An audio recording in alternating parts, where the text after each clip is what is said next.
하나님의 말씀 함께 보겠습니다. 신약성경 마태복음 7장 24절에서 27절까지의 말씀입니다. 마태복음 7장 24절에서 27절까지의 말씀을 제가 봉독해 드리겠습니다. 그러므로 누구든지 나의 이 말을 듣고 행하는 자는 그 집을 반석 위에 지은 지혜로운 사람 같으리니 비가 내리고 창수가 나고 바람이 불어 그 집에 부딪히되 무너지지 아니하나니 이는 주추를 반석 위에 놓은 까닭이요 나의 이 말을 듣고 행하지 아니하는 자는 그 집을 모래 위에 지은 어리석은 사람 같으리니 비가 내리고 창수가 나고 바람이 불어 그 집에 부딪힘에 무너져 그 무너짐이 심하니라. 아멘. 오늘은 예수님의 세움행전 두 번째 시간으로 반석 위에 집을 세우는 자라는 제목으로 함께 말씀을 나누고자 합니다. 지난 2023년 2월에 튀르키예에 발생한 지진으로 그 지역에 수많은 집들이 무너지고 수많은 사상자들이 생겨났습니다. 아마 여러분들도 뉴스로 보셔서 아실 겁니다. 그런데 이 지진이 일어난 지역 중심으로 모인 10개의 도시들은 많은 사상자와 많은 집들이 무너졌는데 그 중에 에르진이라고 하는 도시는 그 지진 속에서도 건물이 하나도 무너지지 않고 사상자도 한 명도 없었다라고 하는 이야기로 많은 사람들의 주목을 받았습니다. 에르진이라고 하는 그 도시에는 어떻게 그 지진 속에서도 건물도 무너지지 않고 사상자도 나오지 않았는가? 이에 대해 궁금한 기자가 찾아가서 그 시장에게 물었습니다. 그랬더니 그 시장이 말하기를 우리는 지진에 대비한 내진 설계로 집을 세우도록 하였고 불법 건축을 허락하지 않았기 때문에 이와 같은 결과를 얻게 되었다. 그러니까 시장이 굳은 의지를 가지고 지진이 올 때 지진으로 인해서 받는 외력보다 집이 가지고 있는 내력을 더 강력하게 만듦을 통해서 사람도 구해내고 집도 구해내는 그런 결과를 얻게 된 것입니다. 우리의 인생도 집을 짓는 것과 같습니다. 집의 기초는 화창한 날씨에는 드러나지 않습니다.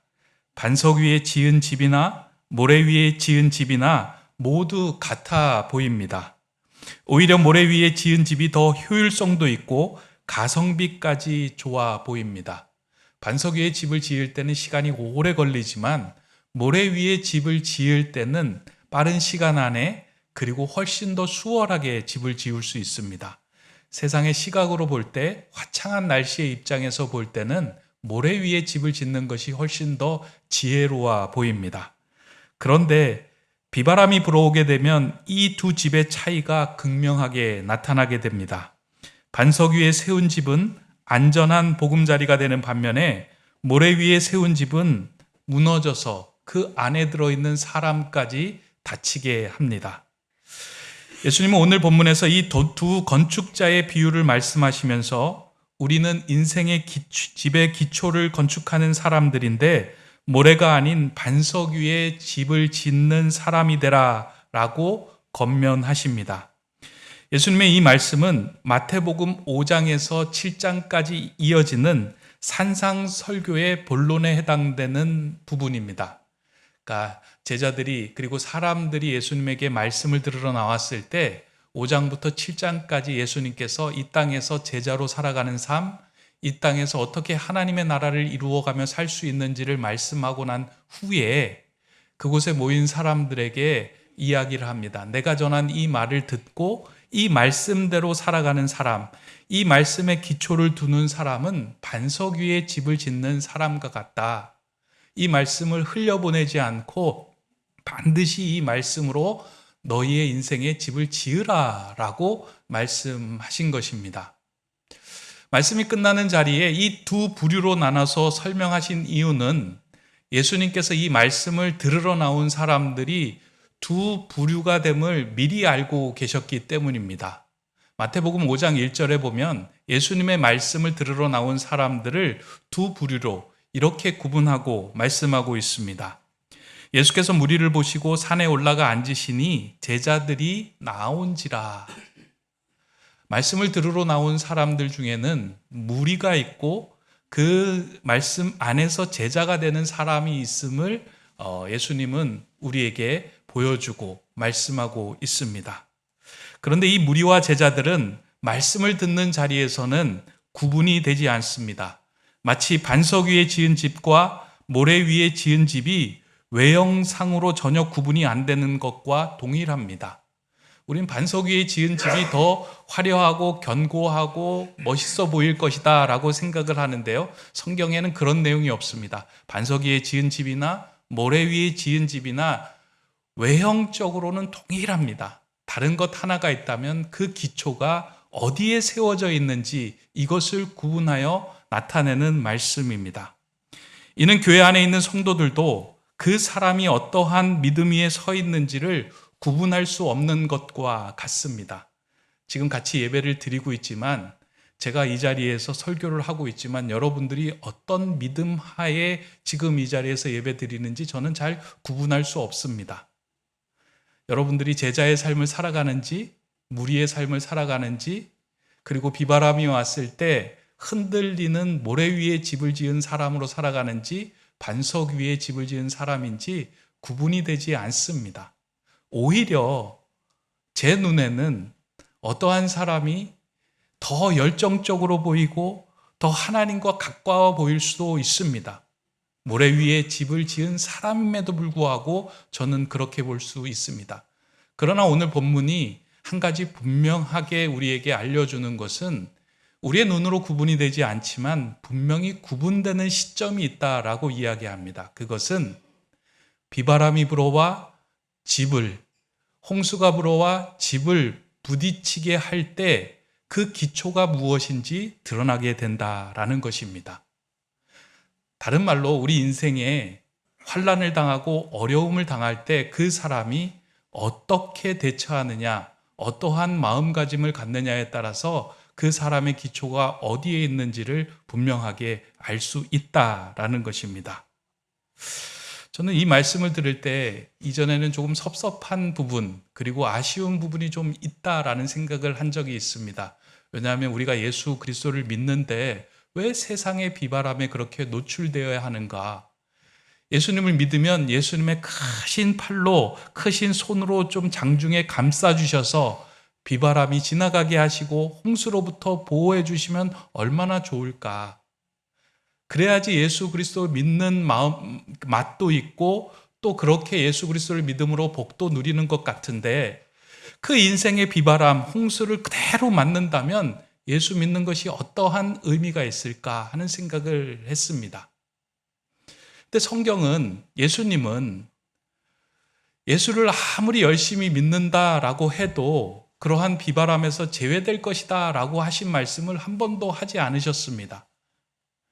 그러나 예수님께서 하신 말씀을 잘 들여다보면 오히려 예수 그리스도 안에서 예수의 말씀 안에서 든든한 기초를 쌓는 사람은 세상의 비바람이 불어올 때 그 비바람이 그 인생을 무너지게 하는 것이 아니라 더욱더 단단하게 하는 사람으로 일어설 수 있을 것이다 라고 그에게 말씀해 주십니다. 최근에 예수님의 이런 마음을 잘 표현한 한 단어를 발견하고 참 기뻤습니다. 이 단어는 책 제목인 동시에 저자가 주장하는 핵심 주제인 안티프레질이라고 하는 단어입니다. 여러분들 혹시 안티프레질이라고 하는 단어를 들어보신 적이 있습니까? 아니면 이런 책을 읽어보신 적이 있습니까? 아마 여러분에게 생소하게 들릴 것입니다. 이 단어는 이 책의 저자인 나심 니콜라스라고 하는 저자가 만들어낸 표현입니다. 안티프레질은 프레질이라고 하는 깨어지기 쉬운이라고 하는 단어에 반대되는 개념으로 만들어낸 것입니다. 우리가 비행기를 탈 때 가방에 깨지기 쉬운 것이 들어있다라고 이야기하면 직원이 그 가방 위에다가 스티커를 하나 붙입니다. 프레질이라고. 이것은 깨어지기 쉬운 것이니까 조심하게 다루십시오 라는 그 스티커입니다. 저자는 이에 반대되는 개념으로 안티를 붙여서 안티프레질이라고 하는 개념을 만들어내었습니다. 이 개념에는 단지 깨어지기 쉬운이라고 하는 의미의 반대어보다 상이의 개념을 가지고 있는데, 이것은 깨지는 충격을 받게 되면 그로 인하여 더욱 강력해지는 속성을 가진 것, 그것이 안티프레질이다라고 말합니다. 그러니까 세상에서 우리가 살아가면서요, 깨지기 쉬운 존재로 살아가는 것이 아니고요, 비바람이 불어올 때 무너지고 깨어지는 사람으로 살아가는 존재가 아니라 그 안에 무엇인가 단단한 게 있어서 세상의 비바람이 오히려 그 인생을 담금질하고 망치질하여 더 강력하고 든든한 존재로 빚어가는 사람, 그러한 속성을 가진 사람을 안티프레질이라고 명명한 것입니다. 이 단어를 설명하면서 그가 예로 든 문장이 이 문장입니다. 바람은 촛불 하나를 꺼뜨리지만 모닥불은 활활 타오르게 한다.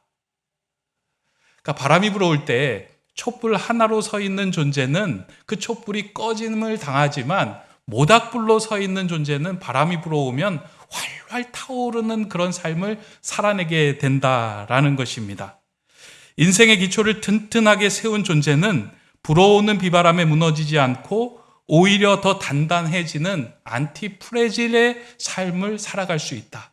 예수님께서 오늘 본문의 말씀을 통해서 우리에게 주시는 말씀, 우리의 삶은 모래 위에 집을 짓는 삶과 같아서 비바람이 불어오면 무너지지만, 세상의 비바람이 불어오면 우리는 쉽게 깨어지지만, 예수님의 말씀 위에, 예수 그리스도 위에, 반석 위에 집을 짓는 자들은 세상의 비바람을 통하여 오히려 더 활활 타오르며 견고한 존재가 될 수 있다라고 말씀합니다.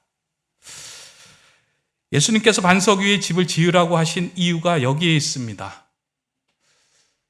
예수님께서 세상보다 더 크신 분이기 때문입니다. 아멘 하셔도 괜찮습니다. 예수님은 세상의 비바람보다 더 강력하고 크신 분이기 때문에 그 반석 위에 기초를 둘 때에는 세상의 비바람이 그 집을 무너뜨릴 수 없다는 겁니다. 근데 반대로 세상의 것들로 우리의 기초를 쌓을 때는요, 세상의 비바람이 오면 반드시 무너집니다. 여러분의 인생의 기초를 돈에다가 쌓는다고 생각해 보세요. 돈이 사라지면 무너집니다.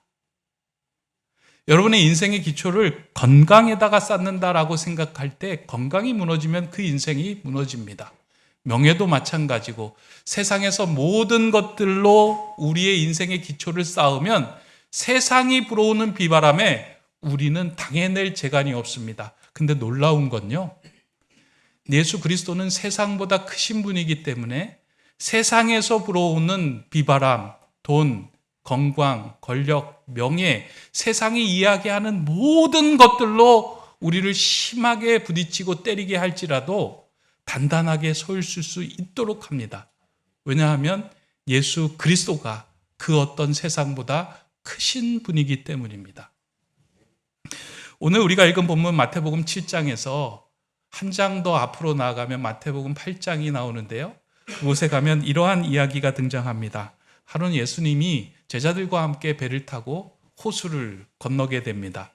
호수를 건너는 상황 속에서 아마 늦은 저녁이었던 것 같습니다.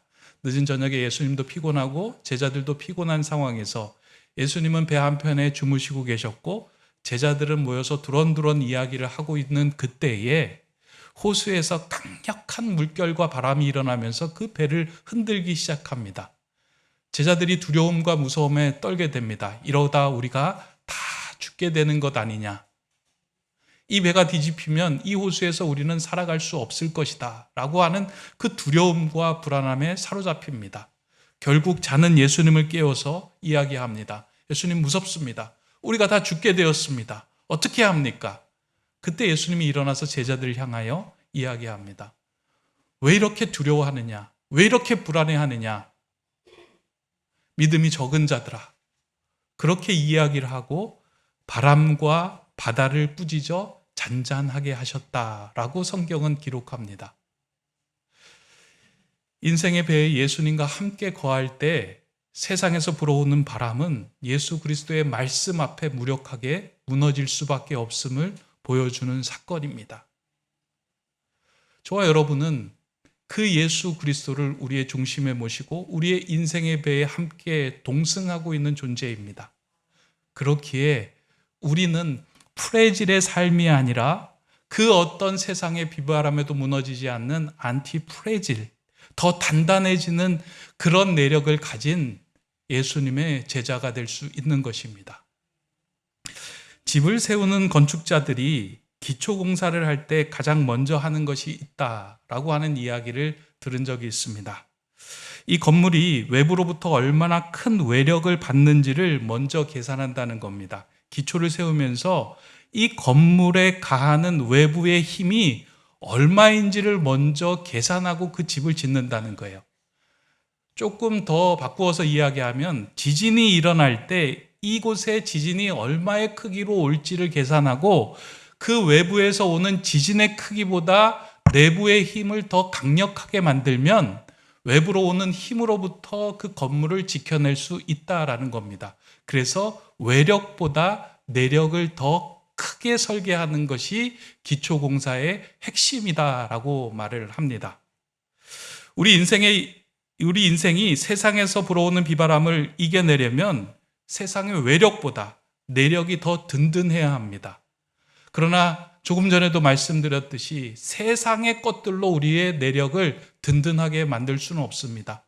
오직 예수 그리스도, 그의 말씀이 우리 안에 살아 움직일 때만 우리는 그 어떤 세상의 외력에서 담대하게 우리 자신을 지키며 서 있을 수 있습니다.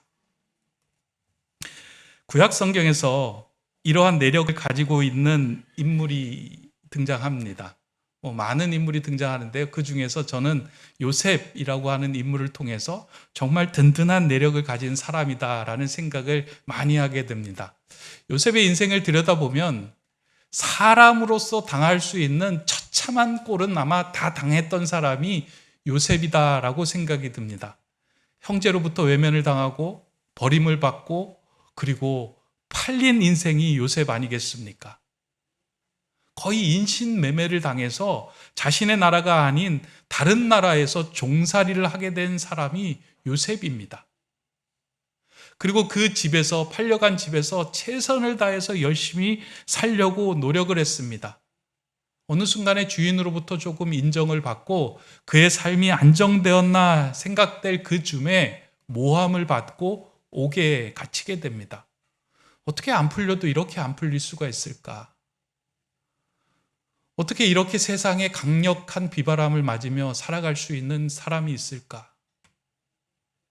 그런데 요셉의 삶을 자세히 들여다보면 옥에 갇히고 죽을 수밖에 없는 존재임에도 불구하고 모든 것이 무너지고 깨어질 수밖에 없는 존재임에도 불구하고 요셉은 그 상황에 담대하게 모든 것을 마주합니다.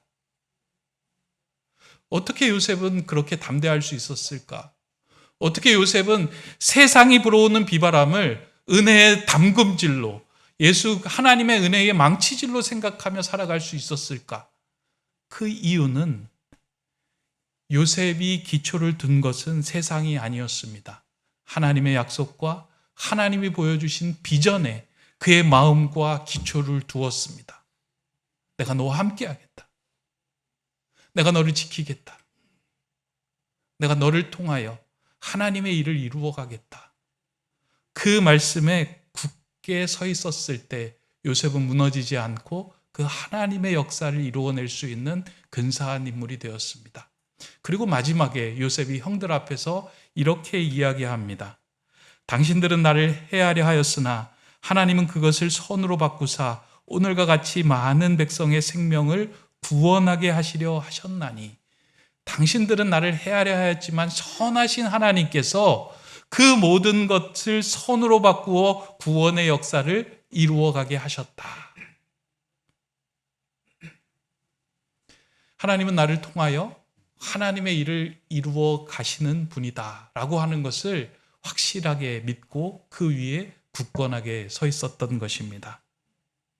예수님께서 말씀하신 그 반석 위에 기초를 두고 집을 지었던 지혜로운 사람이 바로 요셉이었습니다. 예수님이 원하시는 삶은 깨어지기 쉬운 자를 보호해주며 아이고 힘들지 어렵지 그렇게 살아가는 삶을 원하시는 것이 아니고요. 깨어짐과 비바람과 무너짐 상황 속에서도 담대하게 내력을 가지고 외력을 이겨내는 제자의 삶을 살아가기를 원하셨습니다. 오늘 우리가 살아가는 이 세상에도 부지불식간에 우리의 인생에 지진을 일으키는 여러 가지 일들이 벌어집니다. 아마 여러분들의 삶 속에서도 그러한 비바람 가운데 처한 분들도 계실 겁니다. 주변에 일어나는 상황들을 보면 믿는 이들에게 안타까운 일들이 많이 벌어지는 것들을 우리가 보게 됩니다. 그럼에도 불구하고 놀라운 것은 그 어떤 어려움 속에서도 자신의 내력이 든든한 사람들은 오히려 그것을 기회로 삼아서 더 하나님께 가까이 나가고 하나님께서 기뻐하시는 근사한 사람으로 빚어진다는 겁니다. 일본에 가면 사과로 유명한 지역이 있습니다. 아오모리 지역이죠. 우리나라에는 이 아오모리에서 가지고 온 사과를 아오리라고 부르기도 합니다. 이 지역은 사과의 맛으로도 유명하지만 더 다른 이유가 있어서 유명하게 되었습니다. 1991년도에 일본에 불어온 거대한 태풍이 이 아오모리 현에 있는 모든 사과밭에 있는 사과들을 다 떨어지게 만들었습니다. 그래서 90% 이상이 그 사과 나무의 가지에서 떨어지고 가지에 달린 것은 채 10%가 안 되었습니다. 한 해 동안 열심히 애를 쓰고 수고하고 농사를 진 사과가 다 떨어졌을 때 농부의 마음이 어땠을까? 아, 이제 우리 망했다라고 생각했을 겁니다. 그때 많은 사람들은 떨어진 그 90%의 사과를 보고 좌절하고 있었는데 그 중에 한 농부는 가지에 붙어 있는 10%의 사과를 보고 새로운 생각을 하게 된 겁니다. 야, 이런 태풍에도 떨어지지 않는 사과가 있네. 놀랍다. 그 어떤 비바람에도 떨어지지 않는 사과. 그러면서 그 사과에 주목하고 이야기를 하기 시작한 겁니다. 우리 농장에는 그 어떤 비바람에도 떨어지지 않는 사과가 있습니다. 이 사과는 그 어떤 상황 속에서도 우리를 붙어있게 만드는 합격 사과가 될 것입니다. 라고 이제 광고를 한 거예요. 이 이야기를 듣고 전국의 수험생 부모들이 이제 일어나게 된 거죠. 하여간 한 나라를 움직일 때는 수험생 부모들이 큰 역할을 합니다. 그래서 야, 그 사과를 어떻게 구할 수 있을까라고 이제 전화 문의가 오면서 주어진 숫자가 한정된 숫자가 있다 보니까 그 가격이 이제 10배 이상이 올라가게 된 거예요. 그래서 그 아오모리 현에서는 그 10%의 가지에 붙어 있는 사과를 합격 사과로 팔아내면서 그 이전에보다 더 많은 수익을 얻게 되었다. 그런 이제 상황들이 이 아오모리의 사과에 얽혀져 있는 이야기입니다.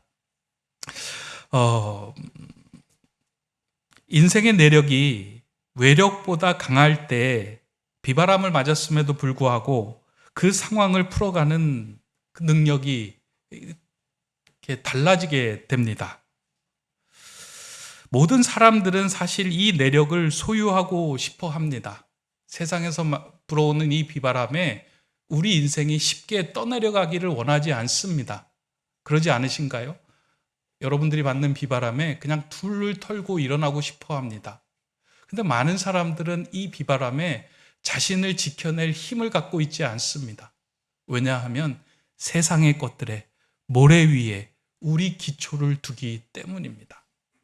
그래서 이러한 비바람이 일어날 때는요, 세상의 방식으로 세상의 것을 찾아가며 이 문제를 해결하려고 하다 보니 우리가 쉽게 모래 위에 지은 집처럼 떠내려가게 됩니다. 하지만 예수님의 말씀을 듣고서 그 예수 그리스도를 나의 힘으로 삼을 때 그 인생의 집은 무너지지 않고 견고하게 우리를 지켜줍니다. 어려움이 있을 때 내 안에 하나님의 말씀이 살아나기 시작할 때요, 그 말씀은 그 어떤 세상의 외력도 이겨낼 강력한 말씀이 됩니다. 오늘 우리 교회도 지금 인생의 비바람을 맞고 계신 분이 분명히 계실 겁니다. 또한 자신이 깨질 것을 두려워하며 노심초사하는 분들도 계실 것입니다. 하지만 여러분들 두려워하지 마시기 바랍니다. 세상보다 크신 예수 그리스도를 나의 내력으로 삼을 때 그 내력으로 삼은 자들에게는 불어오는 비바람이 우리를 더욱더 근사하게 만드는 담금질이 되기 때문입니다. 내 안에 예수 그리스도의 생명이 있고 우리가 예수 그리스도를 나의 내력으로 삼을 때 세상에서 불어오는 비바람은 오히려 우리를 더 강력하게 근사하게 만드는 하나님의 따뜻한 손길이 됩니다. 그렇다면 우리는 어떻게 그 내력을 계속 소유하며 살아갈 수 있을까? 여러분들 안에 사라져버렸던 예수 그리스도의 말씀이 다시 회복돼야 합니다. 여러분의 아침에 하나님의 말씀으로 여러분의 하루를 기초 세워야 합니다.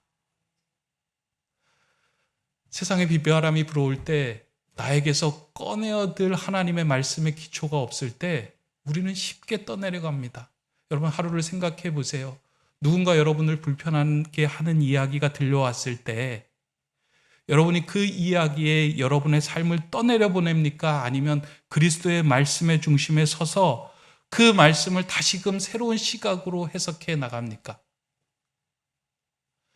말씀이 분명하게 우리의 중심에 자리 잡고 있고 이 말씀의 기초가 된 사람은 세상이 어떠한 외력으로 우리를 부딪히고 힘들게 할지라도 거기에 떠내려가지 않습니다. 오늘 예수님께서는 오늘 말씀을 통하여 다시 한번 저와 여러분을 초청합니다. 지금 너의 삶 속에 모래 위에 집을 세워가느냐, 반석 위에 집을 세워가느냐. 저는 이 말씀을 들을 때 과거에는 반석 위에 집을 짓는 건 한 번으로 족한 일이다라고 생각을 했어요. 내가 예수 그리스도에 든든하게 기초를 두었으니 그것으로 족한 것이다 라고 생각을 했는데요. 본문을 읽어보니까 그런 게 아니에요. 끊임없이 우리가 예수 그리스도 안에 머물 수 있도록 든든하게 기초를 하나님의 나라에 갈 때까지 우리가 세워가야 하는 거예요. 오늘도 세워가야 하고요. 내일도 세워가야 하고요. 우리의 매일매일 삶이 예수 그리스도의 반석 위에 말씀 위에 나를 세웠는가 확인하고 확인할 때 세상은 우리를 휩쓸려 가게 만들지 못합니다. 다시금 주님의 말씀에 우리가 반응하며 반석 위에 집을 지어가는 지혜로운 건축자들이 되기를 간절히 소망합니다. 그래서 여러분의 삶의 내력이 세상의 외력을 이겨낼 수 있는 그런 안티프레질, 든든한 사람, 하나님 보시기에 근사한 사람의 집을 짓는 멋진 성도들이 다 되시기를 주님의 이름으로 축원합니다. 기도하겠습니다. 자비로우신 하나님, 우리의 삶이 흔들릴 때 예수의 말씀을 구하지 않고 세상의 것들을 채워달라고 간구하였습니다. 이로 인하여 세상에 비바람이 불어올 때마다 참 평안을 누리지 못하였음을 고백합니다. 자비의 주님, 이제 오늘 말씀을 다시금 붙들고 반석이신 예수님을 내 인생의 내력으로 삼고자 합니다. 그 어떤 세상의 비바람도 우리를 무너뜨리지 못하도록 나를 주님의 말씀 위에 더 강건하게 세우고자 합니다. 주님 도와주시고 역사하여 주셔서 말씀이 살아나게 하여 주시고 그 말씀을 통하여 하루를 값지고 근사하게 만드는 지혜로운 건축자 되게 하여 주시옵소서. 내 인생의 토대가 되시는 예수 그리스도의 이름으로 기도드립니다. 아멘.